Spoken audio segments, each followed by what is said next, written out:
Olá, você é muito bem-vindo a mais um programa Conexão 2.0. Um bimestre já passou voando, estamos no segundo programa do ano para falar sobre a revista Conexão a respeito de cuidado com o meio ambiente. Como você sabe, esse programa é pensado para trazer dicas e orientações de como você pode utilizar essa revista em sala de aula. Eu espero você daqui a pouco, porque eu quero trazer você para conversar com alguns autores de matérias e também trazer algumas dicas muito importantes para a sua sala de aula. A gente já se vê.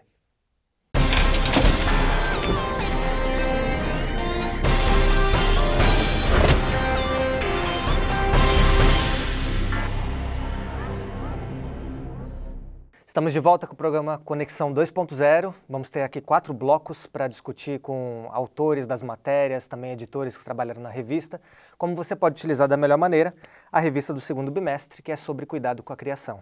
E para esse bate-papo, eu tenho hoje um grande amigo aqui, Márcio Tonetti. Tudo bem, Márcio? Tudo bem, prazer estar com vocês aqui. Bom ter você aqui, meu amigo.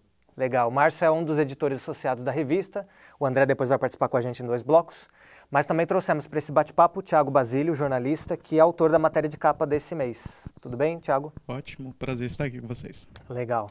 O Thiago fez uma longa matéria junto com a Camila, 6 páginas aí explorando vários conceitos, uma trajetória histórica das discussões sobre o meio ambiente. Mas, Thiago, talvez a gente vai precisar pensar um ponto ou outro da matéria, talvez um dos principais. O que você identifica como ciladas do progresso aí na reportagem? Eu acho que o primeiro pressuposto que nós temos que ter é de que sempre o desenvolvimento vai estar atrelado à destruição. Aí a questão é, até que ponto a gente pode destruir em função de uma abundância financeira, uma abundância econômica, né? E até que ponto é a nossa responsabilidade para tornar esse ciclo, né, destrutivo pelo menos sustentável, né? Como que a gente consegue fazer... Minimizar o impacto disso, né? Exatamente, minimizar impactos, esse talvez seja o melhor termo.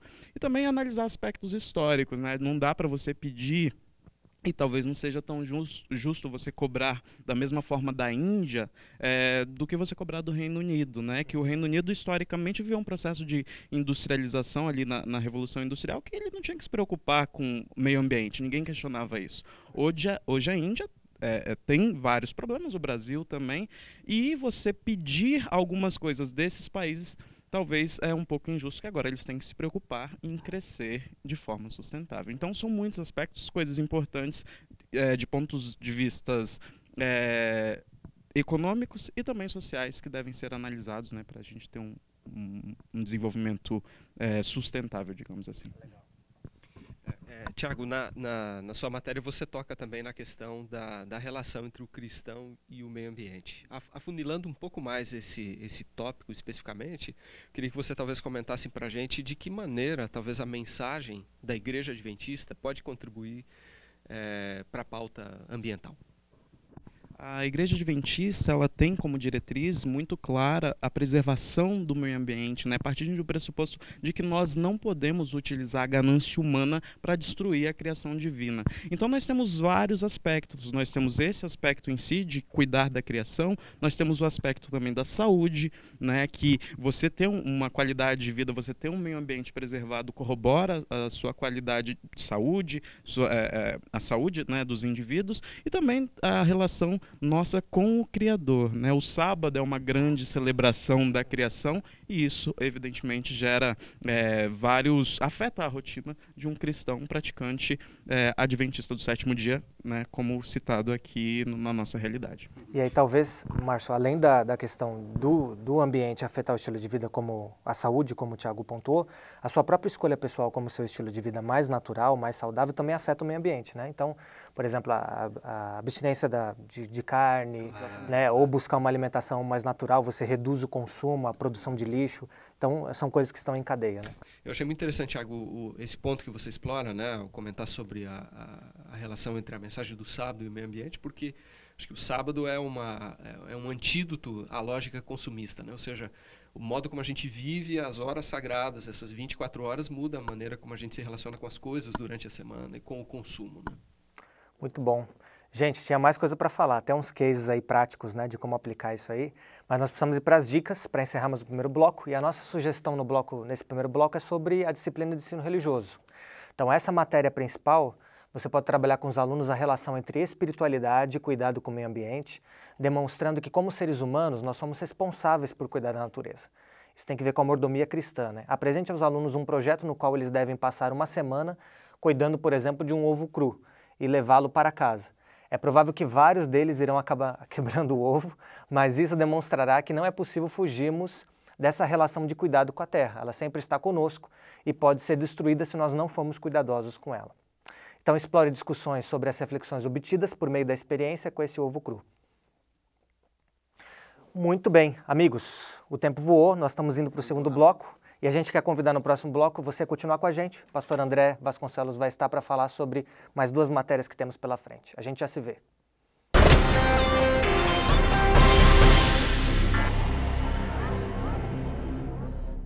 Estamos de volta com o segundo bloco, já o segundo bloco do programa Conexão 2.0. Nesse bloco estamos com a equipe completa, no outro bloco o Márcio Tonetti estava com a gente. Estamos recebendo agora o André. Tudo bem, André? Tudo bem, Wendel. Beleza. Obrigado pelo convite. Valeu, estamos junto aí. Essa é a equipe que faz a revista do ponto de vista editorial e nós estamos aqui para conversar sobre a matéria secundária, que foi feita pela jornalista Tamires Matos. Ela fez um bom resgate histórico, né, sobre o conceito de sustentabilidade. E eu acho que isso é interessante até porque ela propõe uma linha do tempo, né, Márcio? E dá essa noção dos principais congressos, publicações e discussões para amadurecer o conceito. Minha impressão, que eu estava conversando nos bastidores com vocês, é que quando, como leigo, acompanhando desde a infância, adolescência, esse tema da questão ambiental, me parece que a discussão ela tem se ampliado. Parece que no começo era só uma questão ligada à biologia, meio ambiente, quem gostava de cuidar da natureza. Depois começou a se falar de termos como ecologia, que mostra essa relação entre as partes, entre os animais, ser humano, mar, oceano e ar. E mais recentemente a gente percebe a utilização e a popularização do termo sustentabilidade, que aí parece dar uma visão mais ampla, que mostra a relação dessas questões naturais com questões econômicas, com questões sociais. Vocês percebem a evolução pelo menos dessa exposição da temática nos meios de comunicação? Com toda certeza, Wendel. Até porque a gente consegue mapear um desenvolvimento histórico do termo.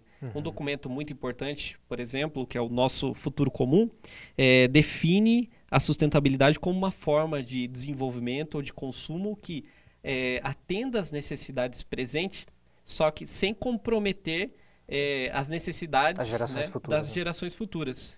Então, acho que é importante definir. E, Márcio, acho que aí, para a gente até definir mais fácil, existem 3 dimensões, né, da sustentabilidade. Quais seriam essas 3 dimensões? Um tripé, né, da conceituação. Eu acho que é importante a gente observar, antes de entrar nesse ponto, que a década de 1980 representou um marco, talvez, nesse sentido, justamente por causa dessa comissão, que na época envolveu 21 países, inclusive o Brasil, e que foi encabeçada por uma médica norueguesa, né? E isso acabou influenciando políticas, enfim, de governos do mundo inteiro, né? A fim de que, enfim, por meio dessas políticas, esses países manifestassem interesse em reduzir a emissão de gases poluentes, de investir em tecnologias mais sustentáveis, e isso fortaleceu justamente essa ideia do que já há algum tempo tem sido chamado aí de tripé do desenvolvimento sustentável, que envolve, como nós dissemos aqui, essa matéria secundária entra nesse aspecto, né, de que a preocupação hoje tem sido com as questões ambientais, com as questões econômicas e também com a igualdade social. Isso tem mudado não só as políticas públicas em alguns lugares, em alguns países, mas também modelos de negócio, né? Inclusive a revista cita o exemplo aqui, um exemplo muito emblemático, né? O caso de Honduras, em que uma comunidade que tinha escassez de alimentos, se explorava, tinha uma relação exploratória com a natureza, especialmente com uma espécie de tartarugas, né, ameaçada de extinção. E a partir de uma consultoria de uma universidade adventista, o modo como eles se relacionavam com os seus entornos, com o meio ambiente, mudou e passaram a encontrar outras formas de se sustentar economicamente, que foi o ecoturismo. Legal, excelente. Nós vamos para as dicas. Temos aqui várias, né? Na área de matemática, química e física. Então eu começo, por exemplo, com a área de matemática, dá para a gente trabalhar com a teoria dos conjuntos. Solicite aos alunos que analisem os dados da coluna. A gente tem um pequeno infográfico, alguns dados que a gente trouxe ali, que é a consciência verde, da página 19, e pode-se criar a partir deles um diagrama de Venn, né? Um dos tópicos de matemática, colocando ao centro de convergência aqueles que seriam os ecologicamente conscientes e ativos. A matéria A Era do Antropoceno, que é o infográfico das páginas 8 e 9, cita o aumento de 1 grau, né, centígrado desde meados do século XIX, contexto da Revolução Industrial, até o ano de 2017. No entanto, apenas meio grau já seria capaz de destruir habitats de diversas plantas, insetos e vertebrados. Ao mesmo tempo, a matéria afirma que em 2100, o número de pessoas morando em áreas suscetíveis à inundação poderá dobrar caso esse aquecimento continue nessa escala que nós temos percebido. Sabendo disso, então, nós podemos questionar nossos alunos em diversas disciplinas. Então, por exemplo, e na área de biologia, Tonete, o que a gente poderia explorar nessa matéria? Olha, eu acho que uma das formas talvez pudesse ser questionar os alunos ou levá-los a perceber a diferença, né, ou as diferenças de temperatura, né, do planeta até o ano de 2100. Né? Acho que poderia ser uma atividade interessante ali e, com base nisso, gerar uma reflexão. Né? E também poderia falar quais espécies poderiam desaparecer simplesmente pelo aumento da temperatura. Exatamente, como a gente comentou ali, a diferença de meio grau na temperatura do planeta, isso poderia gerar um caos, né? Desaparecimento de algumas espécies. André, alguma coisa em física poderia ser trabalhada?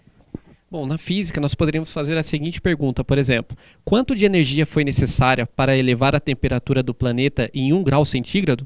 Se esta energia fosse transformada em energia elétrica, quantas casas poderiam ser abastecidas? Interessante. E em química ainda, perguntarmos sobre a questão do dióxido de carbono, o famoso CO2, né? Por que ele é tão prejudicial? Como se dá quimicamente a destruição da camada de ozônio que torna a Terra mais vulnerável? Gente, correu esse bloco, né? Nós temos mais um ainda e vamos estar juntos no terceiro bloco para falar sobre a matéria do André sobre texto e contexto. A gente volta daqui a pouquinho, vale a pena você esperar.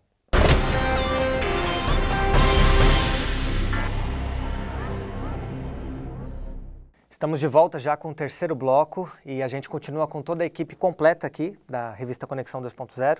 Foi muito bom o papo do último bloco. Eu acho que esse também vai render, apesar do pouco tempo que a gente tem. Mas, André, a gente vai falar um pouquinho sobre a sua matéria agora, essa sessão que trabalha texto e contexto, forma e conteúdo no texto bíblico. Você explorou um pouquinho o relato da criação de Adão e Eva, e uma pergunta inicial para a gente começar é, a ideia de dominar e subjugar que aparece no texto bíblico, ela tem que ver com exploração? Porque isso foi usado por grupos cristãos ao longo dos tempos para tentar ter uma relação exploradora com a natureza. Será que é isso que o texto bíblico está dizendo? Interessante que você mencionou. Gênesis 1, 28 diz que Deus ali outorga ao homem, né, uma certa autonomia, uma autoridade para que ele sujeite a terra e domine os animais, né? Tem um ditado letão que diz que não se deve colocar um bode para ser jardineiro, né? E por que será que Deus, então, parece dar uma carta branca para o ser humano ali, que ele explore a natureza? O que será que significa esse dominar e sujeitar? O próprio texto responde essas perguntas, né? O verbo sujeitar ali, no hebraico radá, ele traz uma ideia de dominar e administrar. Muitas vezes esse verbo é usado para um monarca que domina um povo ou uma nação inimiga. E o verbo kavash, sujeitar, também traz essa ideia de uma dominação, às vezes até imposta. Então, quando a gente olha assim, dominar e sujeitar parece ser algo negativo, né? Mas o texto vai explicar o que significa esse sujeitar e dominar. O sujeitar a terra está relacionado aqui com o trabalho da terra, com lavrar a terra. Gênesis Trabalhar 2, a terra, né? Exatamente. Gênesis 2, verso 15, menciona que Deus colocou o homem no jardim para trabalhar a terra e para cuidar dela. Ou seja, perceba que isso não traz uma imagem negativa, mas positiva. E a ideia de dominar os animais, o texto também exemplifica que tipo de domínio o homem deveria exercer sobre os animais quando ele dá nome aos bichos. Assim como Deus deu nome ao dia, à noite, o céu, os mares, né? Então, mostrando o domínio dele sobre o tempo e o espaço, o homem dá nome aos animais, demonstrando o domínio dele sobre a natureza e sobre o reino animal. Então, a gente não vê assim elementos negativos na ação de dominar e sujeitar, mais positivos. Um outro ponto que eu achei muito interessante que você trabalhou, e talvez você pudesse comentar um pouco para a gente aqui, é essa relação entre o homem e a terra. Parece que ao longo da história da humanidade, essa forma de se relacionar com a terra mudou. Inclusive você colocou no texto que toda vez que o homem peca, a terra reage e sofre, né? Explica o que mudou, na verdade, nessa relação entre o homem e terra? Então, obrigado pela pergunta, Tonete. Existe uma tríade, né? Uma relação ali que envolve 3 pessoas, né? Ou 3 elementos: Deus, terra e homem. Quando o elemento divino é retirado dessa relação e fica somente a relação homem-terra, essa relação fica comprometida, porque o elo entre o homem e a terra é Deus. Então Deus cria o homem a partir da terra, né? O Adão veio da Adamá para cultivar a terra. Agora, quando o homem se afasta de Deus, aí a terra é amaldiçoada, o homem também. Então perceba o seguinte, a ação do homem ao se afastar de Deus afeta a produtividade da terra. Tanto é que depois do relato de Gênesis 3, o episódio ali da queda moral do ser humano, vem Gênesis 4, onde você vê assim a humanidade tentando colocar em prática a ordenança divina de dominar os animais e sujeitar a terra. Por exemplo, Caim é agricultor e Abel é pastor de ovelhas, né? Mas você percebe ali que eles já começam a fazer isso com dificuldade. E depois do pecado de Caim, de assassinar o seu irmão, a terra se torna ainda mais improdutiva. E ela clama o sangue de Abel. Ou seja, a ação de Caim tornou a terra ainda mais improdutiva. Então perceba que existe uma relação intrínseca entre o homem e a terra. Tanto é que quando o homem reata sua relação com Deus, se aproxima de Deus, que é a promessa aí, né, a maior promessa de redenção que nós encontramos na Bíblia, que quando o homem se voltar plenamente para Deus, a terra vai ser restaurada. E essa relação homem-terra e homem-animal vai voltar àquela harmonia, né? Vai voltar àquela relação harmoniosa que era antes, né, ali no contexto do Éden. Legal. A matéria é muito interessante, o texto é muito rico e talvez a ilustração também nos ajude, né? Porque a gente tem na primeira parte da matéria um Adão saindo da terra, né? E depois a gente tem no fim da matéria um Adão suando, sofrendo para trabalhar com a terra. Então acho que mostra bem essa transição. Mas precisamos ir para as dicas, meus amigos, porque o bloco está acabando e nós temos aqui algumas sugestões práticas na área de linguagens, códigos e suas tecnologias. Então, após a leitura, agora a sugestão para o perfil, né? Que é sobre a professora Francisca Pinheiro. A leitura da matéria A Menina da Fazenda cria com os alunos um projeto de divulgação sobre preservação da natureza, utilizando meios de comunicação atuais como QR Code, realidade aumentada e as mídias sociais. Acho que a gente também pode enfim, como uma sugestão, ajudar os alunos a explorarem, né, a sua criatividade, desenvolvendo, por exemplo, um projeto pessoal ou um projeto social ou, enfim, espiritual, né, ou abrangendo essas 3 áreas, tendo como inspiração a trajetória de vida, enfim, dessa personagem sobre a qual nós falamos, a Francisca Pinheiro, né? E por meio desses 2 projetos, talvez seja possível a gente trabalhar com alguns tipos, né, de linguagem e ter interdisciplinaridade, né, com outras áreas do conhecimento, como o ensino religioso, por exemplo, a sociologia e outras áreas, né? Muito bacana. Gente, acabou o 3º bloco. Obrigado, André, pela participação nos 2 blocos. Fico com o Tonete aqui, a gente vai voltar para o 4º bloco com a Jéssica Manfrim falando um pouquinho sobre a sessão Imagine. É bem rápido, a gente já está de volta.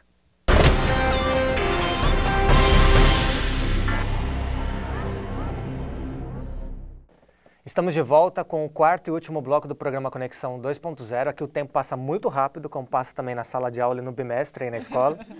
E nós estamos nesse 4º bloco agora com a Jéssica Manfrim. A Jéssica tem assinado aí várias edições da sessão Imagine. Tudo bem, Jéssica? Tudo bem, e vocês? Beleza. E você falou nessa edição sobre nós imaginarmos um país ou um mundo sem a Amazônia, já que a relevância da Amazônia não é só para o nosso país e para a América do Sul, mas para o mundo como um todo. Primeira pergunta, talvez, Jéssica, em termos de clima, qual que seria o impacto de um mundo sem a Amazônia ou uma Amazônia bem deteriorada? A questão da Amazônia, ela pega o planeta como um todo. A gente teria consequências mais sérias ao redor, né? Então aqui nos países da América do Sul, até nos Estados Unidos, mas a gente pegaria o planeta como um todo. A gente não tem como medir isso ao certo, né? Porque a gente depende de simuladores climáticos, mas o que a gente já tem é que se 50% da Amazônia fosse destruída, lá nos Estados Unidos, a Califórnia perderia a sua reserva de água. Então, aqui no Brasil, os especialistas falam que se a destruição da Amazônia chegar a 25%, ela vai entrar num processo de savana. Ela vai virar uma savana. Então, a biodiversidade que a gente tem de uma floresta tropical vai ser reduzida para uma savana. E isso afetaria também a questão aqui do Sudeste, que digamos que é o polo industrial e tudo mais, a gente não teria água. Porque as chuvas daqui dependem da umidade da Amazônia, dos rios da Amazônia e tudo mais. Então, é uma perda muito grande. É muito sério do que a gente está falando. É muito sério. E a gente já perdeu 20% da Amazônia no nosso país. Então, é sério mesmo. Me permita aqui fazer mais uma pergunta. Enfim, esse é um território, como a gente comentou aqui, gigantesco, né? E a cada ano a gente vê indicadores ali mostrando que a área verde tem diminuído. Agora, será que o modelo, a relação, né, dos próprios habitantes da região amazônica com a floresta tem mudado? Qual que seria um possível caminho, né, para as pessoas extraírem, né, aquilo que é necessário para a sua sobrevivência da floresta, né? A gente pensa às vezes a Amazônia como um lugar vazio, e ela não é. Ela tem muitos povos tradicionais que têm uma cultura riquíssima que a gente não entende e não vai atrás para saber o que essas pessoas fazem lá. E tem até uma relação meio que sagrada com esse espaço, exatamente. Né? Com a natureza, né? A Amazônia é ocupada e utilizada há muito tempo, há milhares de anos. Então, a gente vê esse lugar vazio hoje, mas ele não é. Ele tem muita diversidade. E uma coisa que a gente não percebe aqui no nosso país é que um detalhe afeta o todo. Então, para você ter um valor econômico extraído da biodiversidade da Amazônia, demanda de pesquisa. Demanda da pesquisa, investimento, demanda que você converse com esses povos tradicionais, né? Eles têm a cultura para isso. E tudo isso demanda tempo. Tem um provérbio árabe que fala que quem planta tamareiras não colhe tâmaras. E a questão da Amazônia, eu acho que é meio assim. Porque a gente precisa de investimento e tempo, pesquisas científicas. As nossas políticas públicas estão muito longe das universidades. Tem universidades, pesquisadores que dedicaram a vida inteira ao estudo da Amazônia. E a gente não vai atrás dessas pessoas para ajudarem nas políticas públicas. Então, hoje, se a gente começar a fazer essa integração, ainda a gente vai levar um tempo para ver a Amazônia sendo reflorestada, a Amazônia dando dividendos, trazendo dividendos para o país através da bioprospecção, que traz essa possibilidade econômica para a região.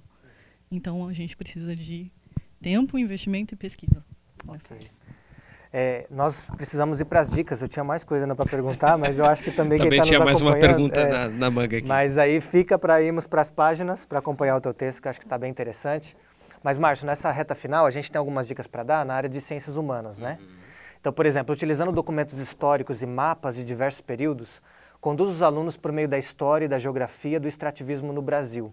Então, desde a chegada dos portugueses até a atualidade, e ajude eles a identificar mudanças que ocorreram ao longo do tempo nessa região. Acho que também dá para a gente estabelecer algumas interfaces com a sociologia e com a filosofia, né? Na sociologia, talvez um caminho fosse pesquisar a cultura, né, das populações indígenas, as populações nativas que sofrem com o desmatamento, né? E como que essa ação pode afetar a dinâmica social ou mesmo a extinção, né, de algumas dessas culturas tradicionais, né? Na filosofia, talvez a gente pudesse trabalhar com a seguinte atividade, dividindo a sala de aula em grupos, né, e distribuindo uma linha filosófica diferente para cada um desses grupos, né? E o objetivo seria levar os alunos a refletir como que essa linha ou perspectiva filosófica estudada pode ajudar ou não na preservação da Amazônia, né? E o objetivo de tudo isso, o objetivo da discussão é a transformação, né, da sociedade por meio do conhecimento filosófico, ou seja, como determinada perspectiva impacta no modo como eu me relaciono com o meio ambiente, né? Excelente. Amigos, obrigado pela participação. Jéssica, mais uma vez, pela participação. Márcio, obrigado por estar comigo aí nessa edição. Estamos juntos. Obrigado pela oportunidade. Enfim, foi bom estar com vocês aí pela primeira vez. Legal. E a gente convida você a acompanhar nossas mídias sociais, o nosso site está aparecendo aí no seu monitor, na sua tela. Você pode acessar o nosso acervo, edições anteriores, a edição atual. Enfim, tudo aí para poder te ajudar a desenvolver melhor e aproveitar melhor esse conteúdo que é disponibilizado bimestre após bimestre para você. E talvez também compartilhar o próprio vídeo, se vocês puderem fazer isso. Enfim, divulgar o canal CPB Educacional, os vídeos todos são disponibilizados aqui. Legal. Então é isso. A gente vai se falando por aí, pelas mídias sociais, e esperamos você para o próximo programa, quando a gente vai trazer mais orientações, dicas para ajudar o seu dia a dia na sala de aula. Até lá.